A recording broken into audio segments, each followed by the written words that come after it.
All right, welcome back to Always Adaptive. My name is Randall James. I'm a strength and a running coach with 11 years of experience. And today we're setting out to answer the question, does running make you lose muscle? I've poked a bit of fun at the bodybuilding community over the course of my YouTube career, you could say, for being afraid of cardio. They think not only is cardio not beneficial for your health and longevity, but that it'll eat away at your muscle. Also, I put out a survey a few weeks ago that almost 140 of you answered. So I figured, why not bring an evidence-based lens to the topic and find out what's what? But before we get into the debate, real quick, if you like your health and fitness information coming from someone who actually reads the studies and can bob and weave between two different worlds, both lifting and running, then hit that subscribe button. I release a new video every single week, and this channel is basically just my way of getting the things that I think about and the research I do out of my head and into a creative outlet. Also, if you're over on audio, a 5-star review is greatly appreciated. Now, grab a coffee and let me learn you. So I showed you that survey. What is my actual take on the matter? My answer is that no, running does not inherently make your muscle mass melt off. It is largely dependent on the intensity, duration, and nutrition environments that the individual is placed in. Are there cases in which a runner will lose muscle? Yes. Are there also cases in which a runner would build muscle without resistance training? Yes, absolutely. The bottom line is that running just takes careful planning, programming, and nutrition. It's not black and white, it's nuanced, as all things are. Now let me show you the reasoning behind how I get to this stance, and at the end, I'll give you some practical tips to ensure that you don't lose your precious muscle and potentially even build some if your programming is right. So is there any evidence looking at this topic specifically? Not much, to be honest with you. It's very scarce, and the evidence that does look at it doesn't control for calories, or in the case of any sort of meta-analysis, there's a very high degree of heterogeneity, which is like the difference between different study protocols. One study could talk about endurance training as a whole, while one looks at running specifically, and one looks at walking and cycling, and one combines running with resistance training. Then all of these get lumped into the same results, and it's very difficult to tell what's what. Why does controlling calories actually matter? Well, let's take a study that wants to find out if the keto diet makes individuals lose more weight than a traditional Western diet. They have 10 participants in each group for 12 weeks. They allow the participants to eat ad libitum, meaning however much they want, and they don't measure the food. Let's say at the end of the 12 weeks, the keto dieters lose more weight. Well, if they didn't control for calories, how do we know that the weight loss was from them reducing carbohydrates or if it was simply just from them eating less food? We don't. They would need to demonstrate that the keto dieters ate the same amount of calories as the Western dieters and lost more weight. They can't do that without controlling calories. So I would actually make the argument that any studies that look at various diets or exercise modalities that don't control for calories are actually just junk studies and can basically be thrown out. The other issue that we run into is finding data on running specifically. A lot of the studies we see looking at endurance training is actually just the participants walking or hitting the stationary bike. You'll see what I mean in a moment. Also, the problem that would plague these types of studies is the same problem that plagues ketogenic diet body composition studies. Anytime there's a loss of lean mass, keto proponents lean on it's just water weight and muscle glycogen they're losing. Well, if that's the case for the keto diet, why wouldn't it also be the case during aerobic exercise where a high volume of glycogen is actually being used up? And lastly, we would need to see running compared to regular folks, not weight training. We know weight training is going to stimulate muscle protein synthesis far greater than any sort of running. Maximal sprinting might get you close to the same stimulation, but when we compare running to resistance training, there will always be a clear winner in terms of muscle. But the question we're asking isn't, is running better than resistance training at building or maintaining muscle? The question we're asking is, does running make you lose muscle? And so we would need to see it compared to regular folks. Obviously, what I'm talking about is a pipe dream, but that's sort of why I like to make content like this in the first place. Hopefully, someone who can fund or design studies catches wind of this and gets interested. So with that caveat out of the way, let's move on to definitions now. First, running is not a monolith. Jogging, tempo runs, and sprints all have very different metabolic demands. You're always burning a mix of glucose and fat at the same time, but the ratios change a little bit depending on the intensity levels. At lower zone 2 intensities, while still mostly glucose, a larger share comes from fat. Fat is a very slow burning fuel source, and so the higher your heart rate creeps up, the more reliant on glucose your body will need to be. So if you're hanging out at zone 2 intensities, the glucose sparing that comes with that means less reliance on muscle glycogen breakdown, which equals less likelihood of running out of muscle glycogen, which also equals a less likelihood your body starts to turn to muscle for glucose via gluconeogenesis, which is the process your body uses to do just that, make glucose out of amino acids. People love to say that we're using more fat for fuel at lower intensities, but when runners say low intensity, they mean zone 2 training. And according to this study titled The Effects of Increasing Exercise Intensity on Muscle Fuel Utilization in Humans, glucose made up 51 to 60% of fuel utilization, with glycogen as the single largest contributor during zone 2 training. Now, another very important point is that calorie deficits can also be understood in multiple different ways. We have a chronic calorie deficit. This is when your average daily energy intake is lower than your expenditure. This is what drives sustained weight loss over weeks and months. Then we have acute calorie deficits. This is what happens within a given bout of exercise or fasting when energy demand is temporarily much higher than the fuel that is immediately available. Now, this is a point that I try to drive home to my clients as much as possible. If they're programmed to do a long, slow run on the weekend, let's say they have a 90-minute long run, for example. If they don't take running gels with them and they're running too fast, they have now entered an acute and severe calorie deficit. As their heart rate climbs higher and higher, the ratio of glucose climbs up with it. And if they're not replacing that nutrition, their body will still look to use glucose somehow. And this is where amino acids are converted to glucose, like I mentioned a moment ago. As far as I know, I'm the only one talking about acute calorie deficits and the effects running might have on muscle mass. So you heard it here first. If you hear other people talking about this later on, you know where it originated. Now, one could argue that what matters most is total daily calories and protein.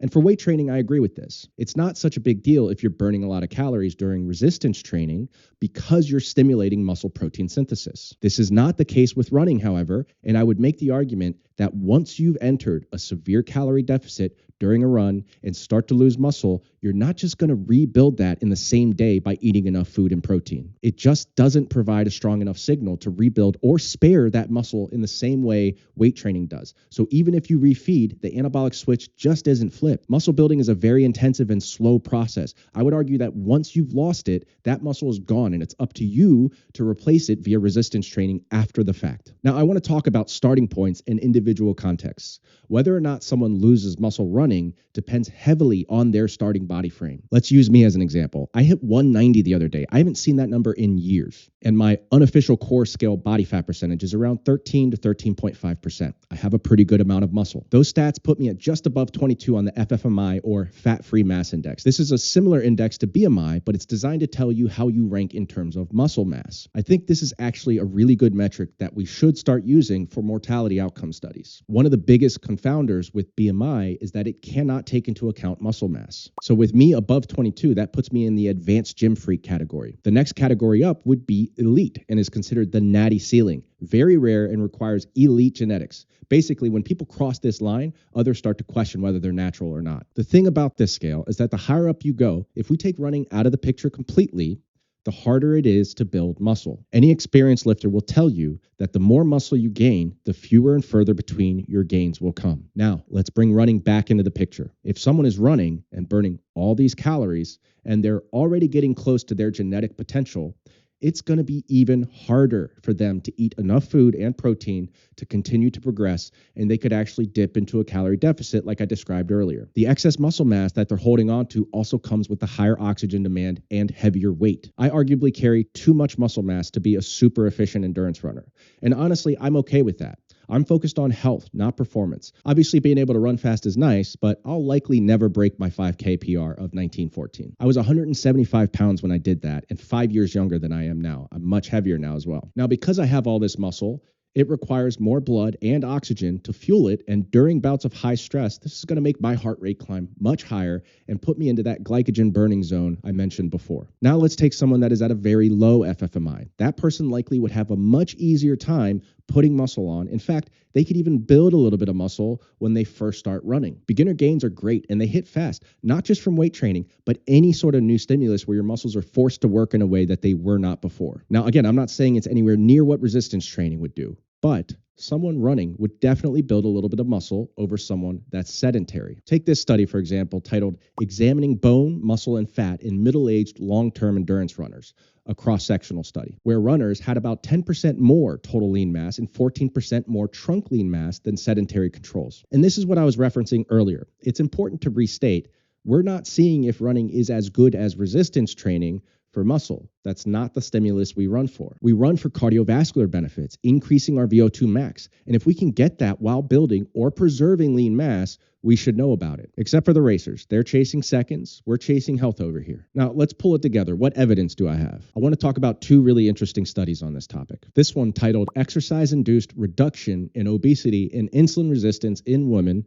a randomized controlled trial, took premenopausal women and split them into 4 groups: diet-induced weight loss, exercise-induced weight loss, exercise without weight loss, and a control group. Now, a big problem with this study is that they did not specify to the participants that they should run. They told them light jogging or brisk walking. However, they also instructed them to stay at about 80% of their max heart rate. And those of you who run know that that would be extremely difficult to achieve doing a brisk walk. At that point, you may as well run. So I think it's fair to assume that most of the participants were jogging. But this was in obese people, so it's not definitive.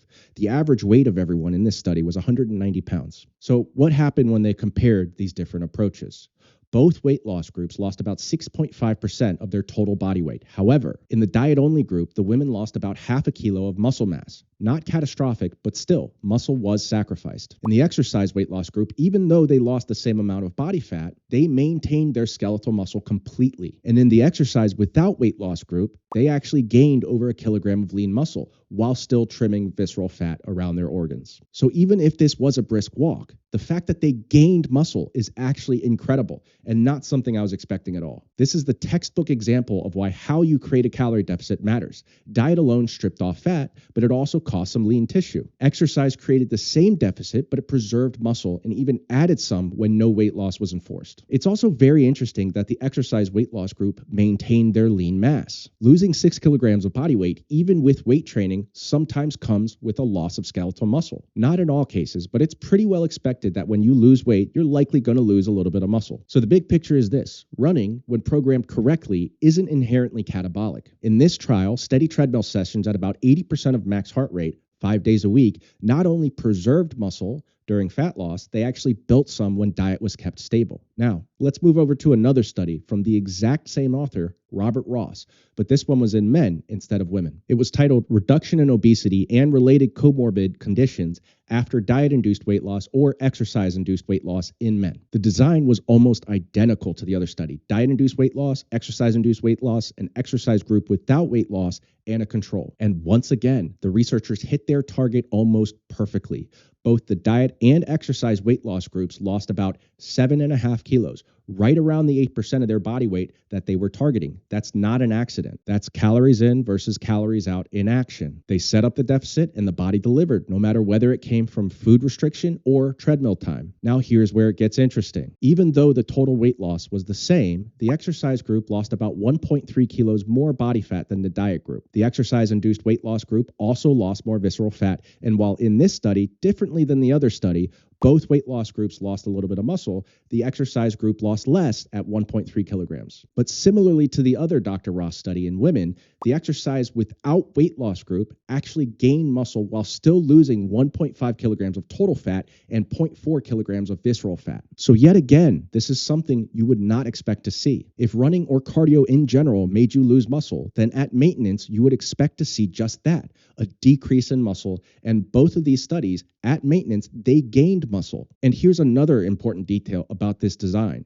This wasn't just casual walking. Again, they prescribed 60 minutes a day, 5 days per week at 60 to 80% of maximum heart rate. And the men actually averaged 77% of heart rate max across the program. Again, for anyone who runs, you know that is not a stroll in the park. That's legitimate, vigorous intensity. At that level, you're either jogging briskly or outright running. But once again, this was in obese people, so we cannot say for certain. So the pattern here is clear. When weight loss is driven by exercise, more of the loss comes from fat. When it's driven by diet alone, run, more of the loss spills over into lean mass. It's the same calorie math, but how you create the deficit changes what kind of tissue you hang on to. And from both of these trials, they preserved lean mass and potentially built some when not aiming for a deficit. Okay, so I made the case that running does not inherently make you lose muscle and provided some evidence, albeit low quality evidence. Now, I want to leave you all with some pro tips to help you spare and potentially build your muscle. Let's dive in.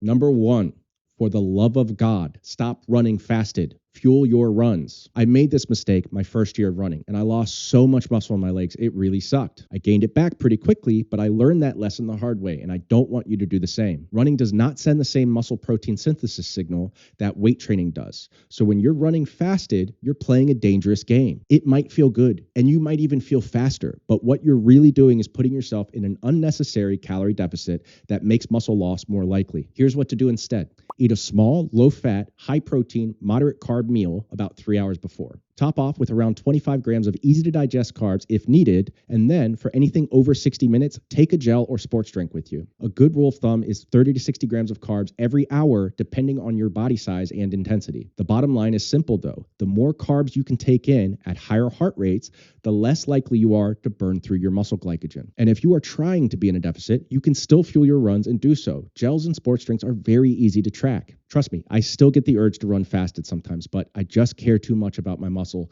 to make that trade-off. Number 2, keep most of your runs at an easy conversation zone 2 pace. Back to another earlier point, as intensity increases, the ratio of carbs to fat starts to change. The higher you allow your heart rate to climb, the more muscle glycogen you use up, and the greater the likelihood your body starts to convert your precious muscle to glucose via gluconeogenesis. If you're gonna do faster runs, then make them very specific and stick to very short, very fast intervals. Either full-on sprints or 1 to 200 meter intervals unless you're training for a race. The faster you can run, the more overlap you start to get to resistance training in regards of muscle protein synthesis. The longer and slower the distance, the more that benefit starts to taper off. So if you wanted to run 3 days a week, for example, make one of those runs on, say, a Tuesday, a sprint interval, and then make your Thursday and Saturday runs easy runs. If it were me, it would be a short one and a long one. 2 to 5 miles for the shorty and 6 to 12 miles for the Saturday one. That might sound like a lot, but remember, these are slow and easy, and it also depends on your fitness level. Number 3, lift heavy. I just released a video a few weeks ago on whether runners should lift heavy or light. You can watch that here. And in it, I break down the evidence showing that hypertrophy gains are very similar between heavy load, low rep training versus high rep, low load training, with one caveat. The heavy load training always won out in strength outcomes as well. So if you can get the same hypertrophy benefits while also getting stronger, why would you not do that? For runners, this also means shorter lifting sets that spare more glycogen, and there's also less damage and fatigue, especially during leg days. People don't understand, running is a leg day. So if you're doing these super high volume leg days, 15 to 20 reps, your legs are going to be messed up on your next run, I promise you. Number 4 is eat enough protein and replenish what you've lost. Protein timing has largely been debunked for resistance training.